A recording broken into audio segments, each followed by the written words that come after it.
I wish to congratulate everyone who has shared the story. Like Mr. Malombe has said, it is your stories signify what is broken in our society. And I had said I was going to talk about the pain, power, and purpose of your story. And what happened when I came to Moments with Justus, I didn't share my story with him because I didn't trust him. But now I trust him. May I share my story? Going to a mortuary is very hard. I'm going to tell you painful stories, but because they are powerful. For me, going to the mortuary in Kiambu to see the body of my best friend was one of the hardest things I've ever done. She was only 35 years old. She was going for an elective surgery. It's supposed to be just get in and get out. She had so many dreams and aspirations, and we spent the Monday together before she went for the surgery. I knew when I didn't hear from her, I just had a gut feeling the surgery had not gone well. And on this day, we go to Kiambu. I'm with our sister, who is in her third trimester of her pregnancy, and the brother who had also lost his best friend, our friend, when he was only 27, and I'm petrified. But there's nobody else who's going to get in that mortuary because she is my friend. And so I volunteered to go. And the morgue attendant was very gentle on my friend because he tapped her on her head and he asked me, "Is this your friend?" I didn't cry because I'd cried the whole night. Then the next thing is we park our vehicles, our 2 cars, next to the ambulance because we are going to move her to Chiromo Hospital, mortuary, sorry. And as we are getting in, the ambulance attendant asks, "Is anybody going to accompany her?" I did not hesitate. I said, "I will go with her."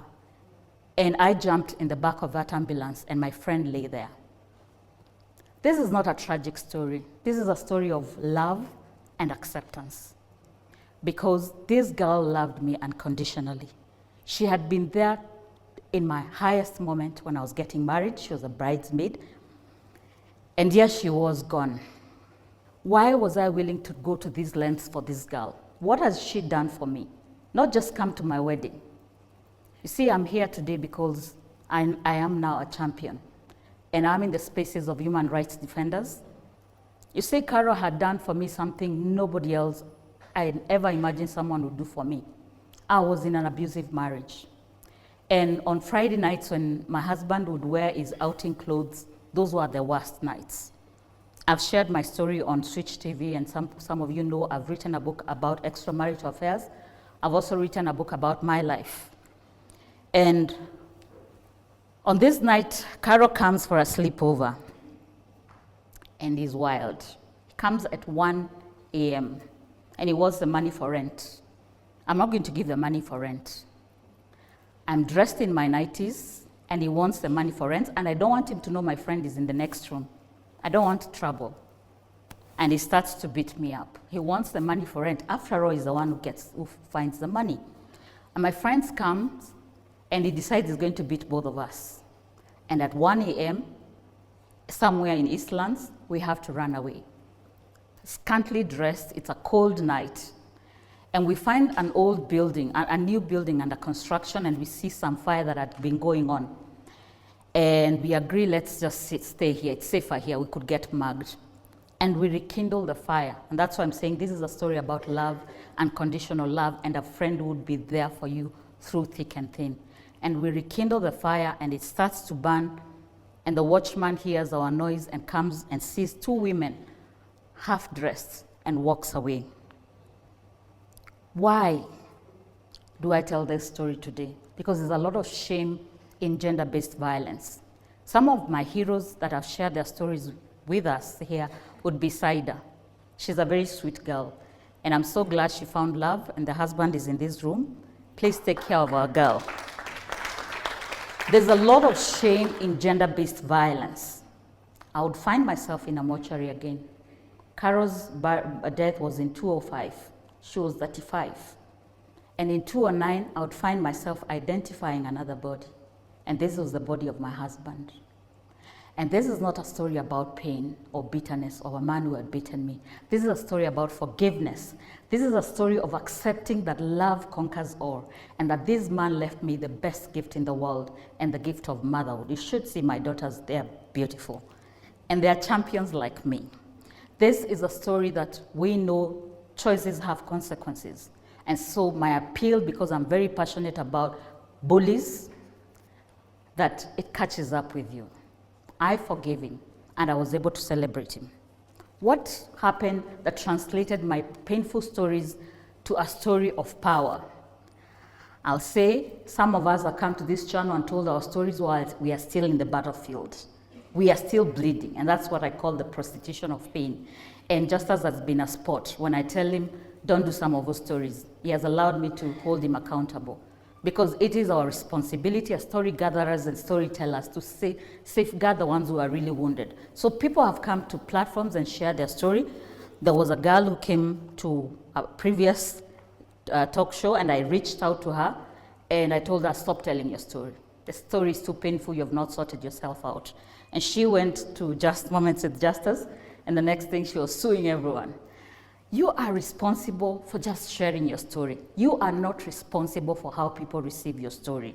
And if you don't know the purpose of why you're telling your story, maybe you know so much pain, you just want to tell the story and tell the whole world that I've been, just accept that. Don't pretend to be a warrior while you're still wounded. As a wounded warrior, I went to prison. I remember Beatrice wearing the uniform. It's great to see her. We used to meet.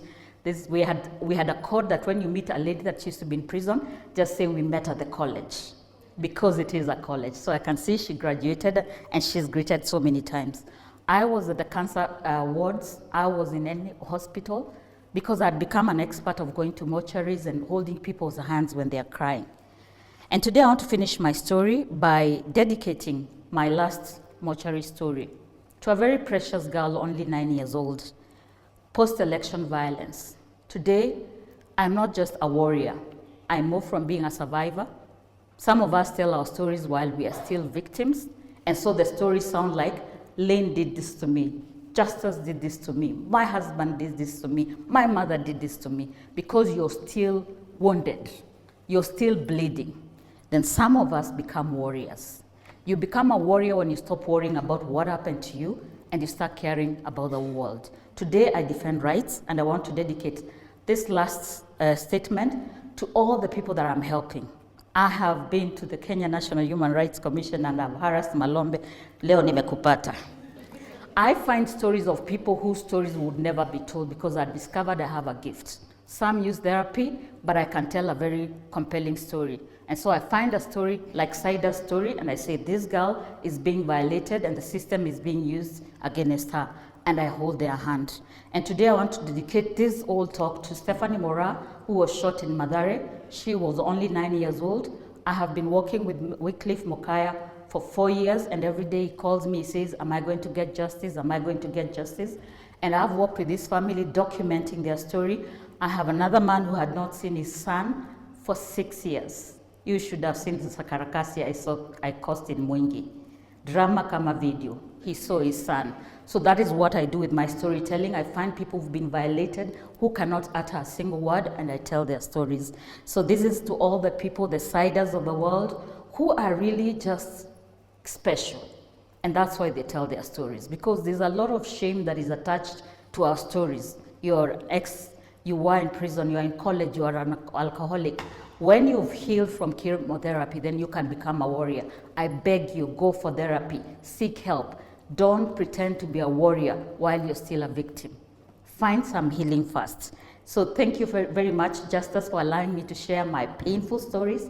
I am a powerful writer. I believe I do, because I tell stories of people who've won, who've overcome. And this is Redempter, your messenger, hope, renewal, and